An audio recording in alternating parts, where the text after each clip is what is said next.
Hello students, welcome to our channel Ramakrishna academy. आज का इस वीडियो में हम लोग डिस्कस करेंगे कैप्रेकर नंबर के बारे में और कैप्रेकर नंबर को जावा में कैसे कोड करना है वो भी हम लोग समझेंगे। पहले आप लोग को बताते हैं कि कैप्रेकर नंबर क्या होता है। कैप्रेकर नंबर एक नंबर है जिसे स्क्वायर करने के बाद जो रिजल्ट आएगा उस नंबर को दो पार्ट में डिवाइड करना होता है और फिर उस दोनों पार्ट को सम करने के बाद जो रिजल्ट आएगा उसको चेक करना होता है कि जो फर्स्ट में लिया गया नंबर था उसके साथ इक्वल है कि नहीं।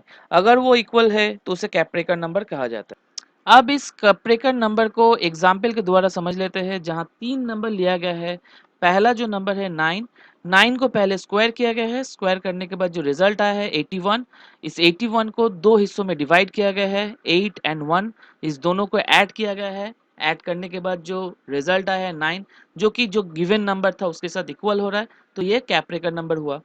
नेक्स्ट आते हैं 45।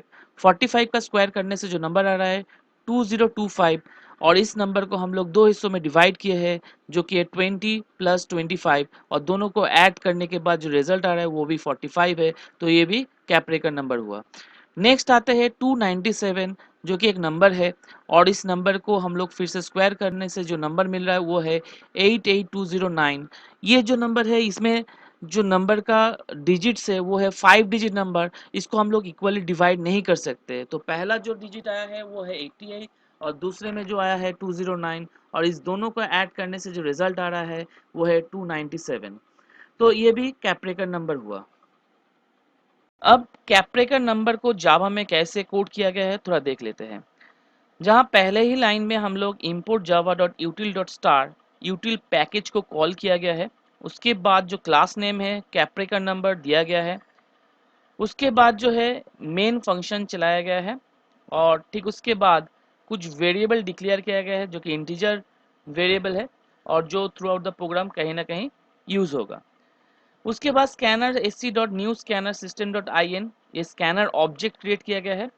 इस ऑब्जेक्ट को क्रिएट करने के लिए हम लोग को यूटिल पैकेज को कॉल करना पड़ा है और उसके बाद यूजर से बोला गया है कि एक नंबर एंटर करने के लिए और ये नंबर को एन में स्टोर किया गया है। अब एन में स्टोर किया हुआ नंबर को स्क्वायर करने के बाद एसक्यू वेरिएबल में स्टोर किया गया है और उसके बाद एन का जो वैल्यू है उसको एम में स्टोर किया गया है और इस एम वाला वैल्यू को लेके हम लोग वो एन वाला नंबर में कितना नंबर का डिजिट है वो काउंट करने के लिए ये वाइल पार्ट को यूज किया गया है। आइए देख लेते हैं कि कैसे इस वाइल पार्ट के मदद से नंबर ऑफ डिजिट को हम लोग काउंट कर सकते हैं। इस प्रोग्राम में वाइल लूप के माध्यम से नंबर ऑफ डिजिट को काउंट किया गया है, जहां हम लोग एम का वैल्यू एज्यूम कर लिया गया है कि 297 है और डी का जो इनिशियल वैल्यू है वो 0 है। अब हम लोग इस लूप को स्टेप वाइज समझ लेते हैं कि कैसे ये नंबर ऑफ डिजिट काउंट करता है। स्टेप वन में चेक किया जाएगा कि एम का जो वैल्यू है वो ग्रेटर देन 0 है कि नहीं। अगर कंडीशन सेटिस्फाई करता है तो वो लूप में एंटर होगा और एम का वैल्यू क्योंकि 297 है जो कि कंडीशन को सेटिस्फाई कर रहा है तो वो लूप में एंटर होगा। होने के बाद डी का जो वैल्यू है वो इनिशियल वैल्यू 0 था, वो 1 इंक्रीमेंट होकर डी का वैल्यू अभी 1 हो जाएगा। उसके बाद M equals to M divided by 10 जो सेगमेंट है इसमें एम का जो वैल्यू है 297 है और 10 से डिवाइड होने के बाद जो कोसेंट है वो 29 एम में स्टोर हो जाएगा।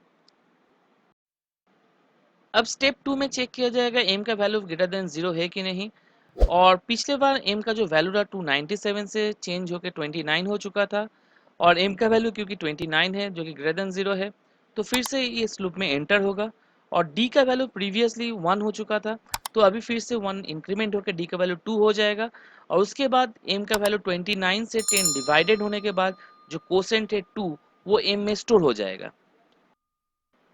स्टेप 3 में फिर से एम का जो वैल्यू है वो ग्रेटर देन 0 है कि ना चेक किया जाएगा और एम का वैल्यू क्योंकि 2 है जो कि ग्रेटर देन 0 कंडीशन को सेटिस्फाई कर रहा है तो फिर से लूप में एंटर होगा और डी का वैल्यू फिर से 1 इंक्रीमेंट होगा और उसके बाद एम का जो वैल्यू है 2 वो 10 से डिवाइड होने के बाद जो कोसेंट 0 है वो एम में इनिशियलाइज हो जाएगा। स्टेप 4 में फिर से चेक किया जाएगा एम का वैल्यू ग्रेटर देन 0 है कि नहीं।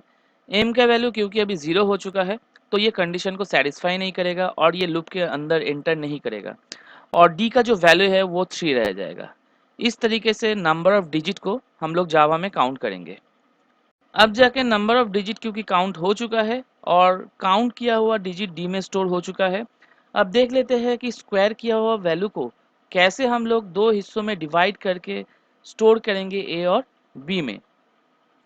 प्रोग्राम के इस पोर्शन में हम लोग देखेंगे कि कैसे जो नंबर इनपुट किया गया है उस नंबर को स्क्वायर करने के बाद जो नंबर मिलता है उसको कैसे दो हिस्सों में डिवाइड किया जाता है।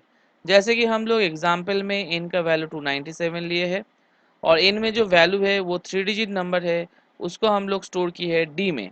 और उसके बाद जो n का जो वैल्यू है उसको स्क्वायर करने के बाद जो वैल्यू आया है 88209 वो एस क्यू में स्टोर किया गया है।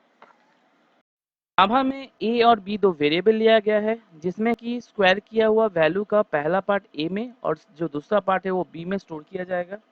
और जो स्क्वायर किया हुआ वैल्यू है 88209 इसको पहला पार्ट में ए में मॉड्यूलस किया गया है 1000 से। 1000 कैसे मिला है ना, मैथ डॉट पाव करके 10,3 जो नंबर ऑफ डिजिट है वो 3 है तो 10 टू द पावर 3 करके 1000 हम लोग को मिला है। और जो वैल्यू स्क्वायर वैल्यू है 88209 उसको 1000 से मॉड्यूलस किया गया है। करने के बाद 209 जो कि रिमाइंडर है वो ए में स्टोर हुआ है और बी में जो कि 88209 को 1000 से डिवाइड किया गया है और जो कोसेंट है 88 वो बी में स्टोर किया गया है। इस सेगमेंट में जो इंट दे के हम लोग मैथ डॉट पाव 10,d इस्तेमाल किए हैं, इसका एक रीज़न है। मैथ डॉट पाव जो वैल्यू रिटर्न करता है वो डबल में होता है क्योंकि हम लोग को इसको इंटीजर में चाहिए, क्योंकि मॉड्यूलस या कोशेंट निकालने के लिए इंटीजर वैल्यू का ज़रूरत पड़ता है। इसलिए हम लोग इसको एक्सप्लिसिट कन्वर्शन करके हम लोग जो वैल्यू है 1000 उसको इंटीजर में कन्वर्ट कर लिए हैं। अब जाके स्क्वायर किया हुआ नंबर को हम लोग ए और बी में दो हिस्सों में डिवाइड करके स्टोर कर चुके हैं। तो अब चेक करेंगे कि ए और बी का जो वैल्यू है उसको ऐड करने के बाद जो वैल्यू आ रहा है वो एन के साथ इक्वल हो रहा है कि नहीं। इसके लिए हम लोग इफ कंडीशन का इस्तेमाल किया गया है, जहां ये वाला चेकिंग हम लोग कर रहे हैं, जहां A plus B equal to N है कि नहीं। अगर उसके साथ इक्वल होता है तब system dot out dot print L करके हम लोग डिस्प्ले करेंगे the number is Kaprekar number. अगर ये कंडीशन फॉल्स होता है तो डिस्प्ले होगा the number is not a Kaprekar number. I hope कि वीडियो आप लोग को समझ में आया होगा। अगर कहीं भी कोई डाउट है तो आप कमेंट सेक्शन में कमेंट कर सकते हैं। अगर ये वीडियो आपको समझ में आया है तो लाइक शेयर और कमेंट करना ना भूले। मिलते हैं नेक्स्ट वीडियो में, तब तक के लिए गुड बाय।